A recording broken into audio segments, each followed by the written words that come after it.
माँ तू सबसे प्यारी है, माँ तू जग में न्यारी है।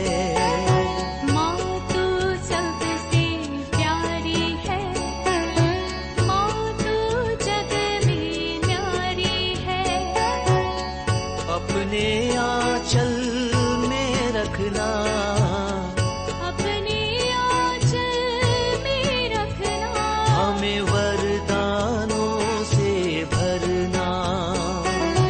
माँ तू सबसे प्यारी है, माँ तू जग में न्यारी है। माँ तू सबसे प्यारी है, माँ तू जग में न्यारी है। पिता, पुत्र और पवित्र आत्मा के नाम पर आमीन। आप सबों को जय यीशु। तो बीती इस यहाँ के क्लास के अंदर हम लोगों ने यीशु सेवक संबंधी कुछ काव्य को हम लोगों ने सुना था, सीखा था। वो था बाबुल के गुलामी में रहने वाले कुछ लोग जो अवशिष्ट भाग ये निर्णय किया ना वहाँ का जो मार्दूक देवता है उसकी पूजा करेंगे, ना वहाँ पर अगला राजा लेकर के आने वाला जो जिन जो देवता है उसका पूजा करेंगे। इसलिए कुछ अवशिष्ट भाग को वहाँ पर दुख कष्ट पीड़ा सहते हुए याहवे के साथ जुड़े रहना निर्णय किया। और जैसे साबत मनाना हो या जो नए जन्म लेने वाले बच्चों का 8वें दिन खतना करना हो, उन लोग उसी में जो यहूदियों को चाहिए उसी के अनुसार रहने का निर्णय किया, क्योंकि उनके हाथ में अभी तोरा लिखित में उन लोगों ने तैयार किया। याहवे का वो नियम के अनुसार जीने का निर्णय करने वाले वो रमनंड, वो अवशिष्ट भाग, अभी उनका कैसे वहां से यूदा देश की ओर लेकर के जाना है, उसके विषय में आज का एक क्लास हम लोग लेंगे। साथ ही साथ हम लोगों को मनन चिंतन करना है यशायाह का ग्रंथ का भी 3रा पार्ट, अध्याय 56 से 66 तक उसी के विषय में ही चर्चा कर रहा है। तो ये कैसे संभव हुआ, वो भी प्रभु का एक कार्य है। मैंने कल के पिछले उस क्लास के अंदर बोला था, एक बाबुल का राजा था अविल मर्दूक। अविल मर्दूक यूदा देश के यहूदियों के साथ अच्छा व्यवहार कर रहा था। इवन यूदा के राजा यहोयाकीन उनको 597 में 597 में गिरफ्तार करके जेल में बंद किया था। करीब 30 वर्ष के बाद 567 के अंदर 67 के अंदर उनको आज़ाद कर दिया। और उस समय पर यूदा के लोग भी बेत अवोत जगह पर इकट्ठा होता था, प्रार्थना करता था, और वो लोग वहाँ पर बैठ करके मनन चिंतन करता था। हम लोगों के निर्वासन का कारण हमारा पाप, हमारे पूर्वजों का पाप। तब उनको ईश्वर का मंदिर का याद आया और ईश्वर के विधान के विषय में याद आया। तो उन लोगों ने उसको कागज में लिखना शुरू किया। वो है पंचग्रंथि के रूप में हम लोगों के सामने मिला, तोरा। और उन लोगों ने निर्णय किया हम तोरा के अनुसार जीवन जिएंगे। लेकिन कुछ लोग इस अविल मर्दूक के द्वारा स्थापित मर्दूक नाम का देवता का पूजा करना शुरू किया। और उस अविल मर्दूक के बाद अगला राजा बनकर के आया नबूकदनेस्सर। इस नबूकदनेस्सर ने अपने साथ में एक अलग देवता का लेकर के आया, जिन नाम का देवता। अभी मर्दूक को हटा करके, क्योंकि जो राजा है, इन्होंने कहा अभी मर्दूक का नहीं, अभी सिन की पूजा करो। और उसने क्या किया, देश विदेश में इस सिन देवता का प्रचार करने के लिए बाबुल देश को छोड़ करके निकलना शुरू किया। ये ईश्वर का एक लीला भी हम बोल सकता है।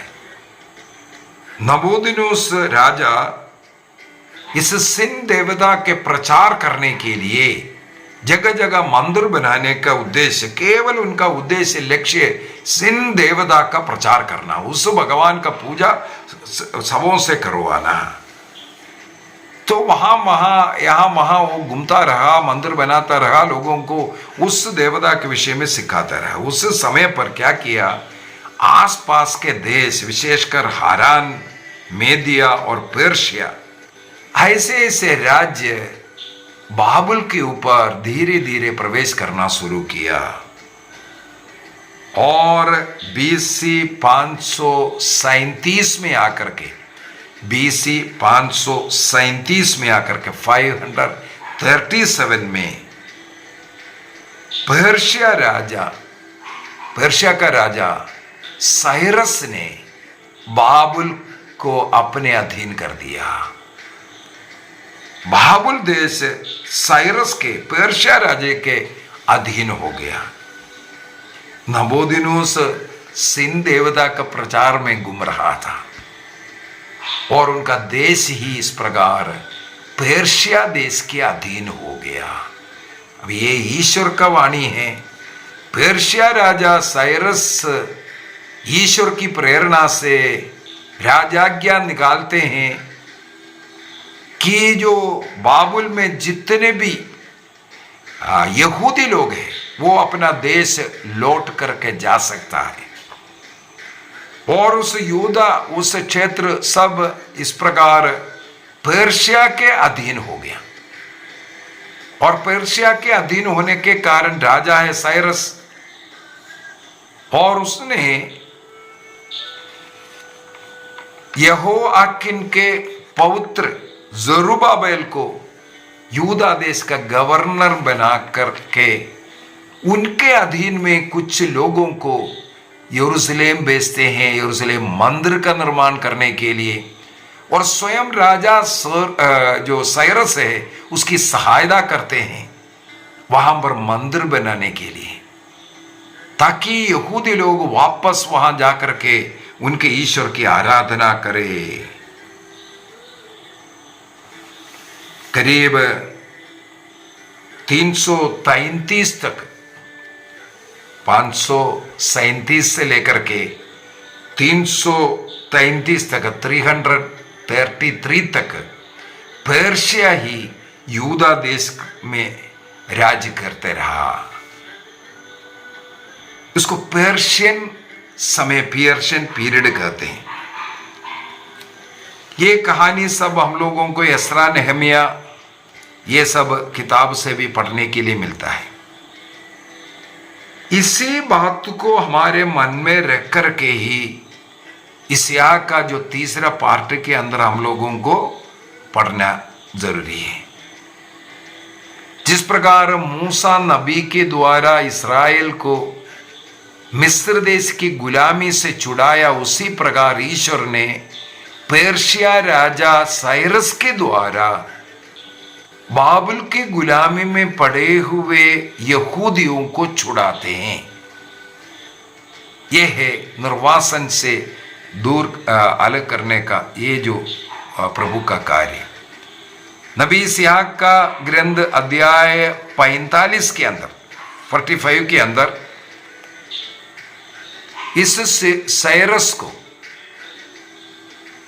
यहूदियों के लिए एक मसीहा के रूप में वर्णन किया है, क्योंकि वो यहूदी निर्वासन में था। उस निर्वासन से उन्हें छुड़ाने वाला इस साइरस उनके लिए मसीही बन गया। और ये सेकंड खंड के अंदर चैप्टर 40 से लेकर के 55 तक का इन भागों के द्वारा यही सिखा रहा है, एकमात्र ईश्वर है। उस ईश्वर को छोड़ करके किसी का, मर्दों का ना सिन का तुम पूजा नहीं करना। वहां पर इसलिए लिखा गया, तोरा वहां पर रचित कर करके ईश्वर का 10 आज्ञा, उस 10 आज्ञा के अंदर कोई मूर्ति नहीं बनाना, मूर्ति के सामने दंडवत नहीं करना, ये सब लिख करके जो सिखाया, क्योंकि वहां पर ये सिन का पूजा करने के लिए सिन का मूर्ति जगह जगह राजा नबोदिनुस के द्वारा स्थापित करना शुरू किया। तब वहां के स्कॉलर्स लिख करके डाला, किसी मूर्ति के सामने तुम दंडवत मत करना, ये ईश्वर की आज्ञा है। एकमात्र ईश्वर याहवे है, याहवे को छोड़ करके कोई ईश्वर नहीं है। और अविल मर्दुक के द्वारा जो मर्दुक देवता का पूजा करवाना, यह सब पाप है। ये सामने देख करके ये जो अविशिष्ट भाग, जो रेमनेंट जो पार्ट है, उन्होंने उस तोरा में लिख डाला है मूर्ति पूजा नहीं करना। तो कौन सा मूर्ति था उस समय पर? उनके सामने सबसे खतरनाक ये मर्दुक का और सिन देवता, उसको देखते करके इस रेमनेंट पार्ट जो अवशिष्ट भाग ने सिखाया नहीं करना, और उसके लिए कितना भी पीड़ा सहन करना है हम करेंगे। और हमारे देश में जितना मूर्तियां हैं उसका बहिष्कार करेंगे। और प्रभु इसलिए बार बार अध्याय 40-41 में डरो मत, मैं तुम्हारे साथ हूं, थोड़ा सा पढ़ना भी अच्छा है। वहां पर बार बार बोल करके देने वाला यही बात कि ऐसे नहीं लिखा है, ये आश्वासन दे रहा है तुम्हारे सामने ये मूर्तियां आए हैं, तुम उसके सामने राजा बोल रहा है इसी का पूजा करना और किसी का नहीं। अन्य सारे मूर्तियां सब तोड़ करके सब मंदिरें तोड़ दिया, तब बोल रहा है नहीं, तुम ये कार्य नहीं करना।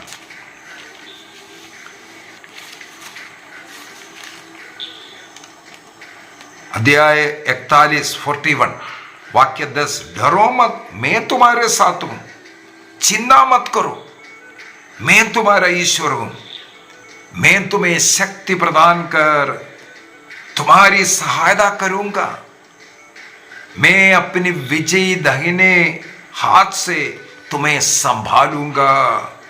वाक्य 13 में, क्योंकि मैं तुम्हारा प्रभु हूं, मैं तुम्हारा दाहिना हाथ पकड़ करके तुमसे कहता हूं मत डरो, देखो मैं तुम्हारी सहायता करूंगा।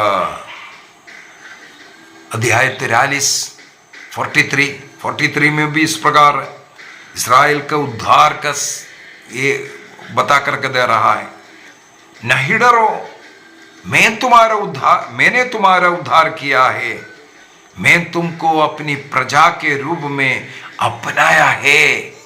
तुमने जो गलती किया उसका प्रायश्चित हो चुका है 50 वर्षों में, अब तुम्हें मैं लेकर के जाऊंगा यहूदा देश। और आगे क्या कहते हैं, यदि तुम समुद्र पार करोगे तो मैं तुम्हारे साथ होऊंगा, वो जलधाराएं तुम्हें बहा करके नहीं लेकर के जाएगा। यदि तुम आग पार करोगे तो तुम नहीं जलेगा, ज्वालाएं तुम्हें भस्म नहीं करेगी, क्योंकि मैं प्रभु तुम्हारा ईश्वर हूं, तुम्हारे साथ रहने वाला। इस्राएल लाल सागर को पार करके आया, वो लाल सागर का पानी इस्राएल को बहा करके नहीं लेकर के गया, लेकिन हमें मालूम है मिस्र देश के फरो के सेना को पूरा लाल सागर का पानी में डूब करके मरना पड़ा। शद्रक मेशक अबदनगो राजा नबुकदनेस्सर का मूर्ति के सामने दंडवत ना करने के कारण उन्हें आग के भट्टी में डाल दिया गया, लेकिन वो आग उन शद्रक मेशक अबदनगो को भस्म नहीं किया, लेकिन उन्हें जो भट्टी में डालने के लिए जो लेकर के आया वे लोग भस्म हो गया। ये तीनों उस आग के बीच में प्रभु की स्तुति कर रहा था, क्योंकि उनके साथ चौथा व्यक्ति के रूप में ईश्वर था। यही बात यहां पर ये जो सेकंड खंड के अंदर बता करके दे रहे, तुम्हें अभी डरने की जरूरत नहीं, ना सिन देवता को देख करके डरो, ना अविल मर्दुक के मर्दुक देवता को देख करके तुम उसके सामने दंडवत मत करो, वो तुम्हारे ईश्वर नहीं, तुम्हारे ईश्वर मैं तुम्हारा साथ हूं। यदि अध्याय 49 के में हम लोग पढ़ेंगे, वहां पर उस ईश्वर सेवक का क्या क्या खासियत है इसके विषय में भी हम लोगों को वहां पर पढ़ने के लिए मिलेगा। उनको जैसे यिर्मयाह का ग्रंथ अध्याय 1:5 में बोलते हैं, तुम्हारे माँ के गर्भ में तुम जन्म लेने से पहले मैं तुम्हें जाना और तुम्हें चुना है।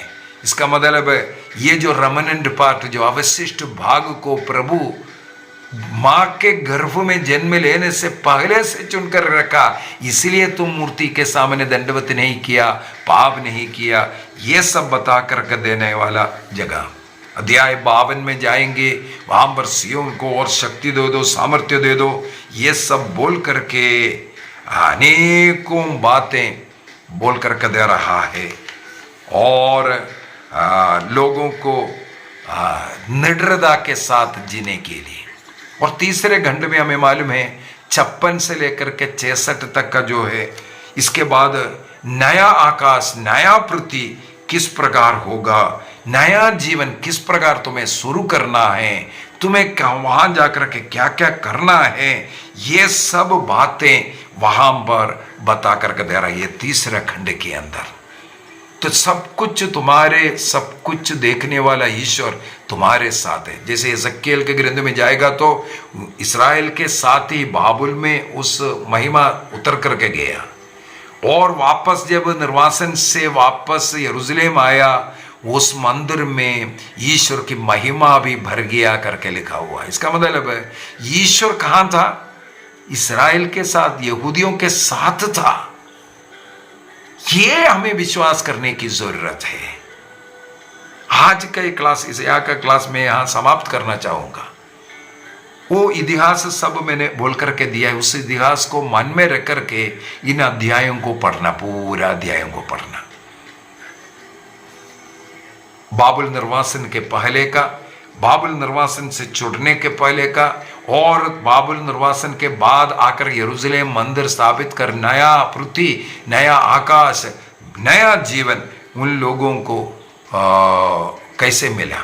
और जो रेमनेंट पार्ट, जो अवशिष्ट भाग, देखो बाबुल में गया केवल यहूदा देश। एक और बात समझने की बात है, वहां पर एक अवशिष्ट भाग वापस आ रहा है जरुब्बाबेल के नेतृत्व में, मंदिर बन गया, ईश्वर की महिमा आ गया। अभी इस अवशिष्ट भाग का एक और दायित्व है, क्योंकि मैंने बीती छोटे नबियों के क्लास में सब बोल करके दिया, विनाश होने के विषय में, विपत्ति होने के विषय में, गुलामी में जाने के विषय में, निर्वासन में जाने के विषय में भविष्यवाणी करते करते बोलते हैं वापस लेकर के आऊंगा एक अवशिष्ट भाग को। और उनका काम है अन्य सभी लोगों को, केवल यहूदियों को नहीं, अन्य सभी राष्ट्रों को यरूशलेम में इकट्ठा करना। एक ईश्वर, एक प्रजा यरूशलेम में इकट्ठा होना है, यूदा। इसलिए सेंटर पोर्शन में आया यरूशलेम, पूरे संसार का सेंटर पोर्शन, और रिलीजियस सेंटर के रूप में यरूशलेम मंदिर खड़ा करता हुआ हम लोग पाते हैं। यही कहानी है यिर्मयाह का ग्रंथ बहुत ही अच्छी तरह हम लोगों को सिखा कर दे रहा है। आइए हम अपनी आंखें बंद करें, प्रभु को धन्यवाद देंगे। यिर्मयाह का ग्रंथ का तीनों भाग हमें ये सिखाते हैं कि हमें पाप से दूर रहना। पाप का परिणाम मृत्यु है, दंड है, अन्य लोग आक्रमण करेगा, हमारा इज्जत नष्ट होगा, धन नष्ट होगा, हमारा ऐश्वर्य नष्ट होगा, ईश्वर का कृपा महिमा नष्ट होगा, और हमारे जो शरीर का ताकत शक्ति है सब लुप्त हो जाएंगे, नष्ट हो जाएंगे। यदि हम पाप को छोड़ करके प्रभु की ओर देखेंगे, प्रभु सब कुछ लौटा करके देंगे, दुगुनी महिमा के साथ हमारा जीवन सुशोभित होगा। इसलिए एक निर्णय करें, आज तक क्या हुआ ये नहीं, बल्कि मैं प्रभु के पास लौटूंगा, उड़ाव पुत्र के समान मैं लौटूंगा और प्रभु के समान जीवन जीऊंगा। मुझे क्रिस्त के समान जीवन जीना है, क्रिस्त के स्वभाव धारण कर जीवन जीना है। ये एक निर्णय करना है। प्रभु हम सबों को आशीष दे, पिता, पुत्र और पवित्र आत्मा के नाम पर आमीन। आप सबों को जय यीशु।